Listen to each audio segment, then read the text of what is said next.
In the shadow of the ancient pyramids, a chilling discovery has been unearthed, one that has sent shivers down the spines of even the most seasoned archaeologists. With each grain of sand that is pushed away, a terrifying secret hidden for millennia comes closer to light, threatening to unravel everything we thought we knew about Egypt's storied past. Join us if you have the courage to delve into the murky depths of this mystery and learn the truth that has been hiding in plain sight, a truth that has frightened even the most intrepid of scientists. The Rosetta Stone, which dates from 196 BC, contains a decree written by a council of priests that confirms Pharaoh Ptolemy V, who was 13 years old at the time, right to rule Egypt. The Rosetta Stone is notable because the decree was written in 3 languages: hieroglyphic, Demotic, and Greek. Only the Greek language was known when the stone was discovered in 1799, but because the Greek inscription communicated the same decree as the other 2 languages, it assisted scientists in deciphering those tongues. This enabled the reading of hieroglyphic and Demotic texts. In 1799, a scientific team accompanying Napoleon's military expedition discovered the stone. The stone was later captured by the British and is now housed in the British Museum. The Egyptians requested that Britain return the stone to them.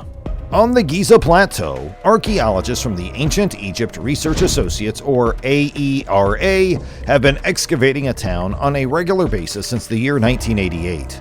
The town is located close to the Pyramid of Menkaure.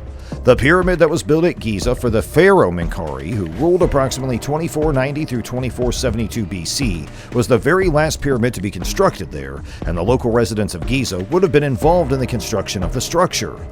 A port for importing goods was one of the things that were found in the town, along with barracks for the military and a giant house for senior officials.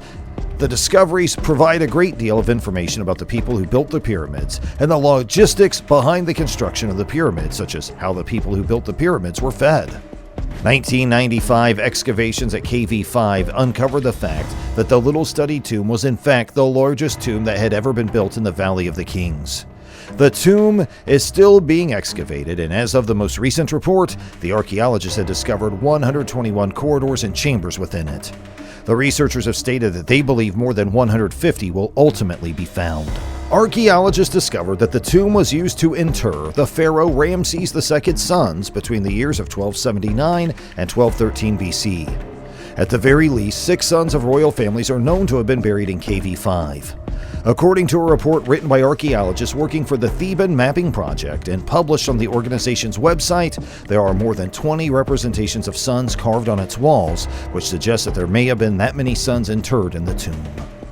Archaeologist Pierre Monte discovered the tomb of Sunsenes I, a pharaoh who ruled Egypt approximately 3,000 years ago in 1939. Tanis, a Nile Delta city, was the site of his burial chamber. Monte discovered that the pharaoh was buried in a silver coffin while wearing a magnificent gold burial mask. And Sunsenes I is sometimes referred to as the Silver King due to his silver coffin. Some of the grave goods did not survive due to the humidity of the delta. However, canopic jars used to store some of the pharaoh's organs and shapti figurines meant to serve the king in the afterlife were discovered. 100 years after the discovery of King Tut's tomb, a team of archaeologists unearthed several coffins, mummies, and artifacts, as well as a series of underground tunnels that were connected to one another, and the pyramid of an ancient Egyptian queen who had never before been identified. The team discovered her name was Neith, and she had yet to appear in the historical record according to Egyptologist Zahi Hawass, Egypt's former state minister for antiquities. As a result of this, additional effort will be required to learn about her rule and her story. Saqqara is located roughly 30 kilometers south of Cairo and is where archaeologists have been conducting excavations. The recently unearthed cache of tombs and mummies may have belonged to some of King Tutankhamun's most trusted advisors and generals. The discovery of the unfinished pyramid of the boy pharaoh, which was made in 1922, made headlines all over the world. The boy pharaoh ruled from approximately 1333 BCE until his death in 1323 BCE.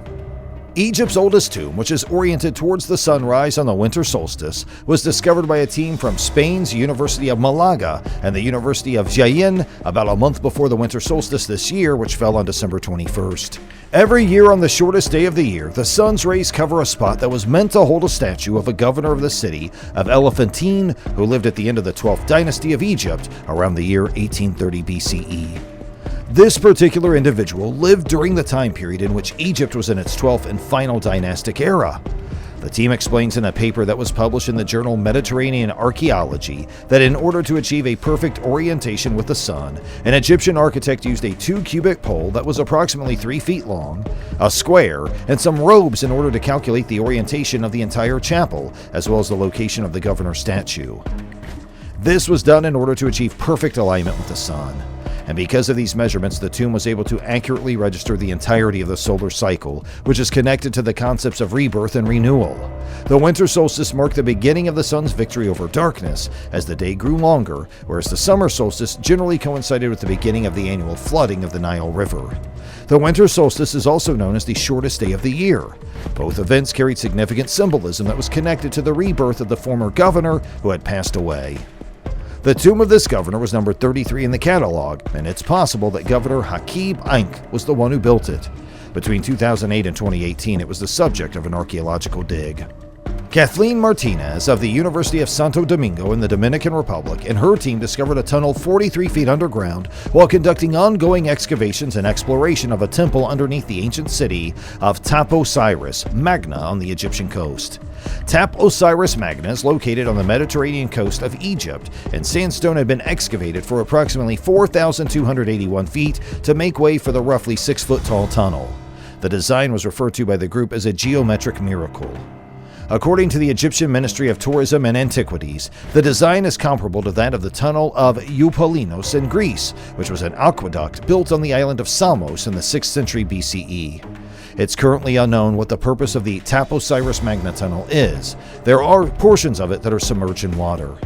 Martinez believes that the tunnel may provide a promising lead in her search for the last tomb of the well-known Cleopatra VII, which has lasted for the past 18 years. Previous excavations in the region have unearthed some hints that point to the famous queen, who was the last ruler of Egypt's Ptolemy dynasty and who reigned from 51 BCE until her death in 30 BCE. The group has come to the conclusion that the temple in Tap Osiris Magna was devoted to the god Osiris and the goddess Isis, who was considered to be his queen. Along with figurines of Isis, coins bearing the names and images of both Cleopatra and Alexander the Great have been discovered in the region. This association between Isis and Cleopatra is very strong.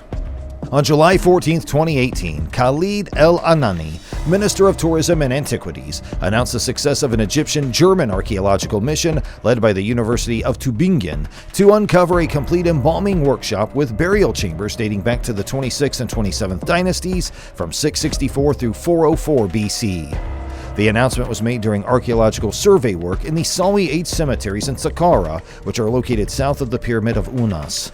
A gilded mummy mask inlaid with semi-precious stones that covered the face of one of the mummies and one of the attached burial chambers was also discovered by the mission.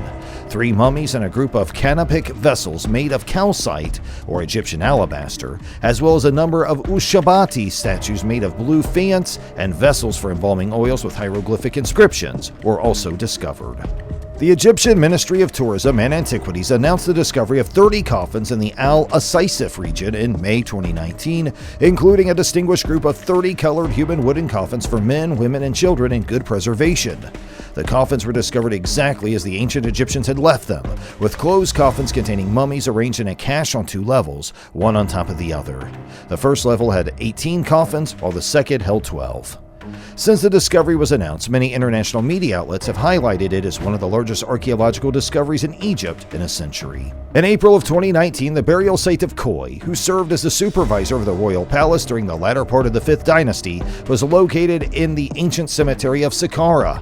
Because of its significance, American Archaeology magazine included a photograph of the cemetery with its colorful walls on the cover of the publication's issue that was published in January and February of 2020. The photograph was chosen to represent the cemetery as one of the 10 most significant archaeological discoveries that were just made in the previous year. During the course of the excavation work and the scientific recording of the hierarchical group of King Djedkare Isesi of the 5th dynasty south of Saqqara, the Egyptian mission led by Dr. Muhammad Muhajid was successful in discovering the tomb. During the archaeological excavation work that took place in the el-Khaligan area of the Dakhiliya Governorate in February 2020, an Egyptian archaeological mission from the Supreme Council of Antiquities discovered 83 tombs in the area. According to Mostafa Waziri, Secretary General of the Supreme Council of Antiquities, 80 of them date back to the first half of the 4th millennium BC. The civilization is also known as Lower Egypt or the Buto civilization. They took the shape of oval pits that had been cut out of the sandy island layer.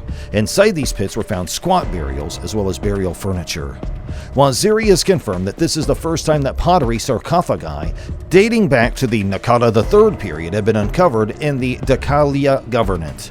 This is due to the fact that burials inside pottery coffins have not been discovered in the past, with the exception of one instance, which was found by the Polish mission at Tal el-Farka. Thanks for hanging out with us today. Don't forget to smash that like button and hit subscribe for more amazing content. Until then, stay cool and keep being you.